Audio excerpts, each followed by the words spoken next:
ನಂದಿನಿ, ಮೃತಪಟ್ಟಿರೋ ರಾಜೇಶ್ ಅವ್ರ ಅಕ್ಕ, ದೊಡ್ಡಕ್ಕ. ಅವ್ರು 11ನೇ ತಾರೀಕು ಅವ್ನು ಕೆಲ್ಸಕ್ಕೆ ಹೋಗ್ತೀನಿ ಅಂತ ಹೋಗಿ ರಿಟರ್ನ್ ಬರ್ತಿದ್ದ. ರಿಟರ್ನ್ ಬರ್ಬೇಕಾದ್ರೆ ನೈಟ್ 10:45 11 ಗಂಟೆ ಒಳಗಡೆ HM ರೇವಣ್ಣ ಅವ್ರೇನೋ ತೋಟದ ಮನೆಯಲ್ಲಿ ಫಂಕ್ಷನ್ ಇದೆ ಅಂದ್ಬಿಟ್ಟು ಫಂಕ್ಷನ್ ಮುಗಿಸ್ಕೊಂಡು ಹೋಗ್ಬೇಕಾದ್ರೆ ಮುಂದೆ ಹೋಗ್ತಿದ್ ಗಾಡಿಗಳನ್ನ ಓವರ್ಟೇಕ್ ಮಾಡಕ್ ಹೋಗಿ ನನ್ ಮನೆ ಕಡೆ ಬರ್ತಿದ್ ತಮ್ಮನ್ಗೆ ಏಕ್ದಮ್ ಹೋಗಿ ಗುದ್ಬಿಟ್ಟಿದ್ದಾರೆ. ಅದು ಗುದ್ದಾಗ ಅದು ಸ್ಪಾಟ್ ಅಲ್ಲೇ ಅವನು ಡೆತ್ ಆಗಿದ್ದಾನೆ. ಅಲ್ಲಿ ಕಾರು ನಿಲ್ಸಿ ನೋಡು ಇಲ್ಲ ಸಹ. ಈಗ ಬುದ್ಧಿ ಏನೋ ಅಕಸ್ಮಾತ್ ಆಗೋಯ್ತು. ಓಲಿ ಮಾನವೀಯತೆಯಿಂದ ಕಾರ್ ನಿಲ್ಸಿ ಬದುಕಿದಾನ ಏನಾಗಿದ್ದಾನೆ ಅಂತಾನೂ ಸಹ ನೋಡಿಲ್ಲ. ಅವ್ರ ಪಾಡ್ಗೆ ಅವ್ರು ಹೋಗ್ಬಿಟ್ಟಿದ್ದಾರೆ. ಇವರು ಓವರ್ಟೇಕ್ ಮಾಡಿದ ಗಾಡಿಯವರು ಫೋನ್ ಮಾಡಿ ಮುಂದೆ ಊರಿಗೆ ಹಿಡಿಯಕ್ ಹೇಳಿದ್ದಾರೆ. ಅವ್ರು ಹೋಗಿ ಗುಡೇಮನ್ನಹಳ್ಳಿನಲ್ಲಿ ಅಡ್ಡ ಹಾಕಿದ್ರೆ ಅಲ್ಲೂ ಸಹ ಕಾರ್ ನಿಲ್ಸಿಲ್ಲ. ಅವ್ರನ್ನೇ ಮಾಡ್ಕೊಂಡು ಓವರ್ಟೇಕ್ ಮಾಡ್ಕೊಂಡು ಹೊರಟೋಗ್ಬಿಟ್ಟಿದ್ದಾರೆ. ಆಮೇಲೆ ಸನ್ಫ್ಯೂ ಫ್ಯಾಕ್ಟ್ರಿ ಹತ್ರ ಹೋಗಿ ಅಡ್ಡ ಹಾಕ್ದಾಗ ನಾನು ರೇವಣ್ಣ ಅವ್ರ ಮಗ ಅಂತ ಧಮಕಿ ಹಾಕಿ ಮಾಡಿ ಅವ್ರಿಗೆಲ್ಲ ತಿರ್ಗಾ ಬಿಟ್ಬಿಡಿ, ನನಗೆ ಮಕ್ಕಳು, ನನ್ನ ಹೆಂಡತಿ ಮಕ್ಕಳೆಲ್ಲ ಇದ್ದಾರೆ ಅಂತ ಹೇಳಿದ್ದಾರೆ. ಇವ್ರು ಅವಾಗ ಯಾರಾದ್ರೆ ಏನು, ನೀವೇಂತ ನಿಲ್ಲಿಸ್ತಾನೆ ಬರ್ತಿದ್ದೀರಾ, ಅಲ್ಲೊಂದು ಪ್ರಾಣ ಹೋಗಿದೆ ಅಂದಾಗ ಇವರು ಅದಕ್ಕೇನು ಮಾತಾಡಿಲ್ಲ, ಹಂಗೆ ಹೊರಟೋಗ್ಬಿಟ್ಟಿದ್ದಾರೆ. ಅದು ಹೋದ್ಮೇಲೆ ಇವರು ತಿರ್ಗಾ ಬಂದು ನೋಡು ಇಲ್ಲ. ಆಮೇಲೆ ರೇವಣ್ಣ ಅವರೇ ಹೋದ್ರಂತೆ, ಬಾಡಿ ಆಂಬುಲೆನ್ಸ್ ಹಾಕಿ ಕಳ್ಸಿದ್ದಾರೆ. ಅದಷ್ಟೇ. ಅದ್ ಬಿಟ್ರೆ ನಮ್ಮ ಮನೆ ಕಡೆ ಏನಾಯ್ತು, ಅವ್ನು ಯಾರ ಮನೆ ಹುಡುಗ, ಏನು ಎತ್ತ ಏನು ವಿಚಾರಿಸಿಲ್ಲ. ಆಮೇಲೆ ಅವರು ಮೀಡಿಯಾದಲ್ಲಿ ನಾನು ನೋಡಿದ ಮಟ್ಟಿಗೆ ಹೇಳಿದ್ದಾರೆ, ಅವರೇ ಬಂದು ಓವರ್ಟೇಕ್ ಮಾಡಕ್ ಬಂದು ಆ ಹುಡುಗನೇ 2 ಬೈಕಿಂದ ಬಂದು ನಾನ್ ಮುಂದು ಅಂತ ಬಂದು ಗುದ್ಕೋಬಿಟ್ಟಿರೋದು ಅಂತ ಹೇಳಿದ್ದಾರೆ. ಈಗ ಅದ್ ಬಂದ್ಮೇಲೆ ಇನ್ನೊಂದ್ ಬೈಕ್ ಏನಾಯ್ತು, ನನ್ ತಮ್ಮ ಒಬ್ನೇ ಅಲ್ಲಿ ಇದ್ನಲ್ಲ, ಇನ್ನೊಬ್ಬ ಬೈಕ್ ಇವಾಗ ಅವನು ಇರ್ಬೇಕಿತ್ತು, ಅವನೆಲ್ಲಿ? ಈಗ ಹಂಗ ಗುದ್ದಿದ್ರೆ ಇವ್ರೇ ಕಾರ್ ನಿಲ್ಸು ಬೈದು ಹೋಗಿರೋರು. ಎಂತವ್ರೇ ಆದ್ರೂ ಅವ್ರಾಗವ್ರೆ ಹಂಗ ಬಂದಾಗ ಬೈದು ಹೋಗಿರೋ, ಏನು ಮಾಡಿಲ್ಲ, ಗುದ್ಕೊಂಡು. ಅದು ಅಲ್ಲದೆ ಇದು ಆಕ್ಸಿಡೆಂಟ್ ಅಂತ ಹೆಸರು ಕೊಡ್ತಿದ್ದಾರೆ ಇದಕ್ಕೆ. ಇದು ಹೆಂಗ ಆಕ್ಸಿಡೆಂಟ್ ಆಯ್ತೈತೆ? Hit and run case. ಗುದ್ಬಿಟ್ರು, ಅವ್ರ ಪಾಡ್ಗೆ ಅವ್ರು ಹೊಟ್ಟೋಗ್ಬಿಟ್ರು. ಇವ್ರು ಹೋದ್ರು, ಹಿಂದೆ ಹೋಗಿದ್ದಕ್ಕೆ ಆಂಬುಲೆನ್ಸ್ ಕಳ್ಸ್ಬಿಟ್ರು. ಆ ಕೆಲ್ಸ ಸ್ಥಳೀಯರು ಮಾಡೋರು. ಇವಾಗ ಯಾರೇ ಇದ್ರು ಮಾಡಿರೋರು ಆ ಕೆಲ್ಸ. ಇವ್ರು ಅಷ್ಟು ಶಾಸಕರಾಗಿ ಮಾಗಡಿಲಿದ್ದು ನಮ್ಗೆ ಯಾವ ತರ ನ್ಯಾಯ ಕೊಟ್ರು ಇವ್ರು? ಒಬ್ಬ ಮಗ ಅಂತ ಹೇಳಿ ಎಲ್ಲ ನಾವ್ ಅಷ್ಟೆಲ್ಲ ಮಾಡೋದು ಬಂದು ಅವತ್ತು ಸಹ ಮನೆ ಹತ್ರನೂ ಬಂದು, ಯಾರು ಇಷ್ಟು ದಿನ ಆದ್ರೂ ಮನೆ ಹತ್ರನೂ ಬಂದು ನಿಮ್ ಕಷ್ಟ ಏನು, ನಿಮ್ದೇನು, ಏನಾಯ್ತು ಇವತ್ವರೆಗೂ ಯಾವ್ದನ್ನು ಮಾತಾಡ್ಸಿಲ್ಲ ಅವರು. ನೀವ್ ಹೆಂಗಿದ್ದೀರಾ ಅಂತ ತಿರ್ಗೂ ನೋಡಿಲ್ಲ ಅವರು.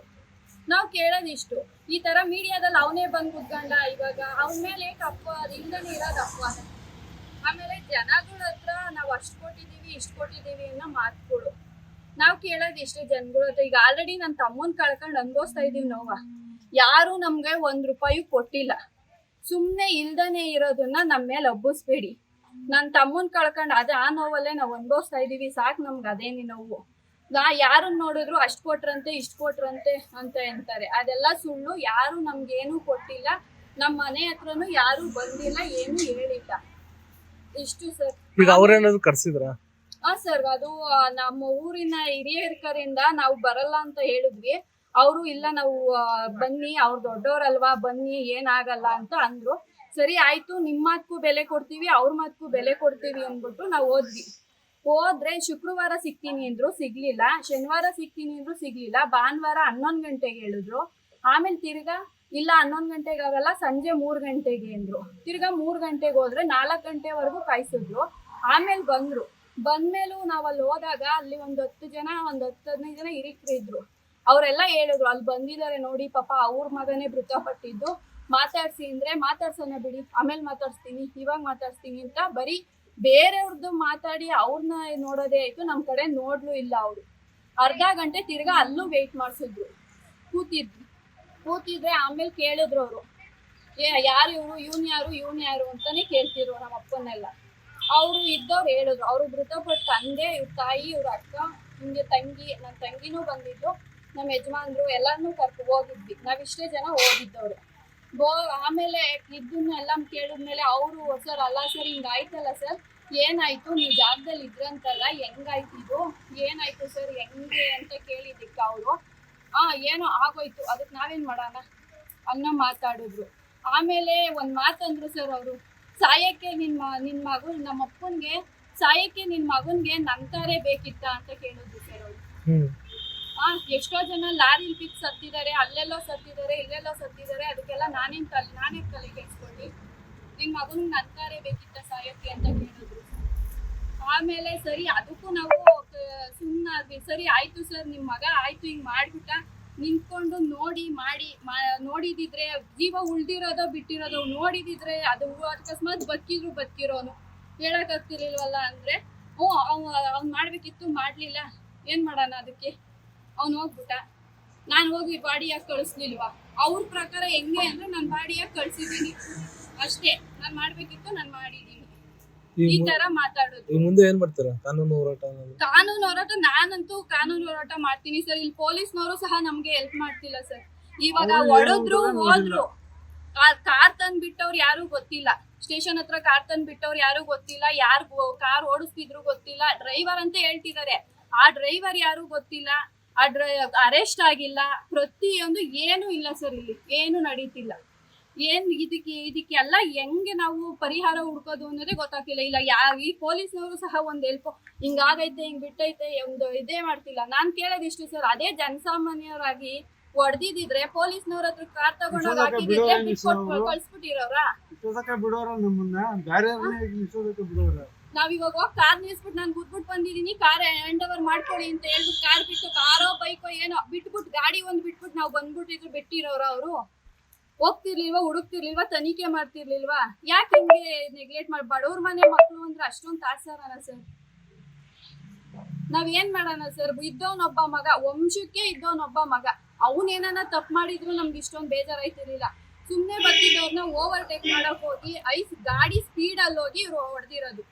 ಇವ್ರಿಗೆ ಅವ್ನ್ ಸತ್ತೋದ ಅನ್ನೋ ಇದಕ್ಕಿನ್ನ ಹೆಂಡತಿ ಮಕ್ಳಿದ್ರು ಭಯ ಪಟ್ಬಿಟ್ಟೆ, ನನ್ ಮಗ ಹೋಗ್ಬಿಟ್ಟಿದ್ದಾನೆ ಅಂತ ಇವ್ರು ಇಷ್ಟೊಂದು ಹೊಟ್ಟೆ ಹುಡ್ಕೋತಿದಾರಲ್ಲ, ಅಲ್ಲಿ ಸತ್ತಿದ್ದೊಂದು ಕುಟುಂಬ ಏನಾಯ್ತು ಅಂತ ಯೋಚನೆ ಮಾಡಿಲ್ಲ ಸರ್. ನಾನ್ ಕೇಳ್ದೆ ಸರ್, ಆಯ್ತು ಸರ್ ನಿಮ್ ಮಗ ಏನೋ ಹೋಗ್ಬಿಟ್ಟ, ಅವ್ರದ್ ಮಾತ್ರ ಕುಟುಂಬ, ನಮ್ದು ಕುಟುಂಬ ಅಲ್ವಾ ಅಂತ ಕೇಳಿದಕ್ಕೆ ಅವರು, ಅದಕ್ ನಾನೇನ್ ಮಾಡಕ್ಕಾಗುತ್ತೆ? ಅದಕ್ ನಾನೇನ್ ಮಾಡ್ಲಿ? ಇವಾಗ ನಮ್ಮ ಅಪ್ಪ ನಮ್ಮಮ್ಮಂಗ್ ದಿಕ್ಕ್ಯಾರು ಸರ್ ಅನ್ನೋ ಅದಕ್ ನಾನ್ ನೋಡ್ಕೊಳ್ಳ? ಈ ತರ ಬೇಜವಾಬ್ದಾರಿ ತರ ಮಾತು, ಮತ್ತೆ ಒಂಥರ ತುಂಬಾ ಬೇಜಾರ್. ಕಳ್ಸಿ ನಾವ್ ಬರಲ್ಲ ಅಂದ್ರೂ ಬಲವಂತ ಮಾಡಿ ಮನೆ ಹತ್ರ ಕರ್ಸಿ ನಮ್ಗೆ ಅವಮಾನ ಮಾಡಿ ಕಳ್ಸಿದ್ರು ಸರ್. ನಮ್ ತಮ್ಮನ್ ಕಳ್ಕೊಂಡಿದ್ ನೋವು ಒಂಥರ ಆದ್ರೆ ಸುಮ್ನೆ ನಮ್ ಪಾಡಗ್ ನಾವಿದ್ದೋ, ನಾವ್ ಯಾವ್ದನ್ನು ಕೇಳು ಇರ್ಲಿಲ್ಲ, ಅವ್ರ ಮನೆ ಹತ್ರಕ್ಕೂ ಹೋಗಿರ್ಲಿಲ್ಲ, ನಮ್ ಪಾಡಗ್ ನಾವಿದ್ದೋ. ಮೇಲಿಂದ ಪ್ರೆಸರ್ ಕೊಟ್ಟು ಕೊಟ್ಟು ಕೊಟ್ಟು ಕರ್ಸ್ಕೊಂಡು ಕೊನೆಗೆ ಅಲ್ಲೂ ಅವಮಾನ ಮಾಡಿ ಕಳ್ಸಿದ್ರು. ನಿಮ್ಮ ಹೆಸರು? ನಂದಿನಿ ಸರ್.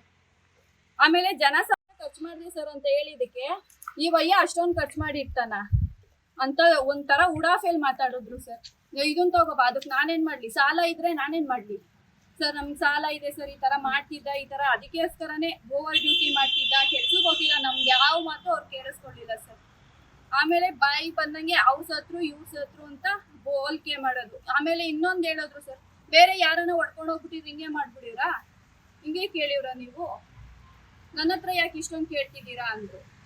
ಆಮೇಲೆ ತಿರ್ಗಾ ಅದಾದ್ಮೇಲೆ ನಾನು ಮೀಡಿಯಾದಲ್ಲಿ ಹೇಳಿದ್ದೆ ತಪ್ಪಾಯ್ತು, ನಾನು ಪರಿಹಾರ ಕೊಡ್ತೀನಿ ಅಂತ ಹೇಳಿದ್ದೆ ತಪ್ಪಾಯ್ತು, ನಾನು ಏನೋ ಹೇಳ್ಬಿಟ್ಟಿದ್ದೀನಿ ಅಂತ ಕೊಡ್ತಿರೋದಷ್ಟೇ. ಮಗಳು ಮದ್ವೆಗೆ 2 ಲಕ್ಷ ಕೊಡ್ತೀನಿ, 2 ಲಕ್ಷಕ್ಕೆ ಅತ್ತೆ ಸರ್ ಮದ್ವೆ ಆಗೋದು, 2 ಲಕ್ಷ ಕೊಡ್ತೀನಿ, ಬೇಕಿದ್ರೆ ಈಸ್ಕೊಳಮ್ಮ, ಇಲ್ಲಾಂದ್ರೆ ಎದ್ದೋಯ್ತಾ ಇರಮ್ಮ ಅಂದ್ರು. ಹಿಂಗೆ ಅಂದ್ರು ಸರ್. ಬೇಕಿದ್ರೆ ತಗೊಳ್ಳಿ 2 ಲಕ್ಷ ಕೊಡ್ತೀನಿ, ಬೇಡ ಅಂದ್ರೆ ಎದ್ದು ಹೋಯ್ತಾ ಇರ್ರಿ ಅಂದ್ರು. ಈ ತರ ಶಾಸಕರಾಗಿ, ಜನಪ್ರತಿನಿಧಿಯಾಗಿ ನಮ್ಮ ಮಾಗಡಿಲಿ ಇದ್ಕೊಂಡು ಇವ್ರು ಈ ತರ ಮಾಡಿ ತಪ್ಪು ಮಾಡಿ ಈ ತರ ಮಾತಾಡಿದ್ರೆ ನಾವ್ ಇವತ್ತು ಮಗನ್ ಕಳ್ಕೊಂಡಿರೋರು ಎಷ್ಟು ನೋವು ತಿನ್ಬೇಕು? ಇದಕ್ಕೆಲ್ಲ ಯಾರು ಸರ್ ಪರಿಹಾರ ಕೊಟ್ಟು ನಮ್ ನ್ಯಾಯ ಯಾರು ಅಮೌಂಟ್ ಇಸ್ಕೊಳ್ಳಿಲ್ಲ, ಏನು ಕೊಟ್ಟಿಲ್ಲ ಸರ್. ಅಂದ್ರೆ ಸರ್ ನಮ್ ಗಾಡಿ ಲೈಸೆನ್ಸ್ ಅದೇ, ನಮ್ ಗಾಡಿ ಡಾಕ್ಯುಮೆಂಟ್ಸ್ ಅದೇ, ಟೋಟಲ್ ನೋಡ್ಕೊ ಹೋಗಿ. ಬೇರೆಯವ್ರು ಮಾಡಿದ್ ಹಿಂಗೆ ಕೇಳ್ತಿದ್ರ? ಟೋಟಲ್ ನೋಡ್ಕೊ ಹೋಗಿ. ಮೀಡಿಯಾಗೆಲ್ಲ ಯಾಕೆ ಹೋದ್ರಿ ನೀವು? ಮೀಡಿಯಾದೆಲ್ಲ ಹೋಗುವಂಥದ್ದು ಏನಿತ್ತು ಅಂತಾನು ಕೇಳೋದು. ಮೀಡಿಯಾದಲ್ಲಿ ಬಂದಿದ್ದಕ್ಕೆ ಮೀಡಿಯಾಗೆಲ್ಲ ಹೋಗುವಂಥದ್ದಿತ್ತ? ನನ್ ಮರ್ಯಾದೆ ಹೋಯ್ತು, ನನ್ಗೆ ಎಲ್ಲೆಲ್ಲಿಂದನೋ ಫೋನ್ಗಳು ಬಂದು ನನ್ಗೆ ಅವಮಾನ ಆಯ್ತು, ಬೇಜಾರಾಗೋಯ್ತು ಸಖತ್ತು. ಅವ್ರಿಗೆ ಮೀಡಿಯಾಗ ಹೋಗಿ ಪಬ್ಲಿಕ್ ಆಗಿದ್ಕೆ ಅವ್ರಿಗೆ ಅಷ್ಟು ಬೇಜಾರಾದ್ರೆ ಮಗನ್ ಕಳ್ಕೊಂಡು ನಮ್ಗೆ ಎಷ್ಟು ಬೇಜಾರಾಗಿರ್ಬೇಕು? ಜನಗಳ ಮುಂದೆ ಇವ್ರು ಹೇಳ್ಕೊತಿರೋದೆಲ್ಲ ಸುಳ್ಳು. ಏನು ಮುಂದೆ ಏನ್ ಮಾತಾಡ್ತಾರೆ ಅದು ನಿಜ ಅಲ್ಲ, ಹಿಂದೆ ಮಾತಾಡೋದೇ ನಿಜ. ನಮ್ಮ ಹತ್ರ ನಮ್ ಮುಂದೆ ಅವತ್ ಮೀಡಿಯಾದಲ್ಲಿ ಮಾತಾಡಿದ್ದೆ ಒಂಥರ, ಇಲ್ಲಿ ನಮ್ ಮುಂದೆ ಮಾತಾಡಿದ್ದೆ ದರ್ಪದಲ್ಲೇ ಮಾತಾಡಿದ್ದವ್ರು. ತುಂಬಾ ಅವಮಾನ ಮಾಡ್ಕೊಳ್ಸು, ತುಂಬಾ ಬೇಜಾರಾಯ್ತು ಸರ್. ನಮಗ್ ನೀವೇ ನ್ಯಾಯ ಒದಗಿಸ್ಕೊಡ್ಬೇಕು.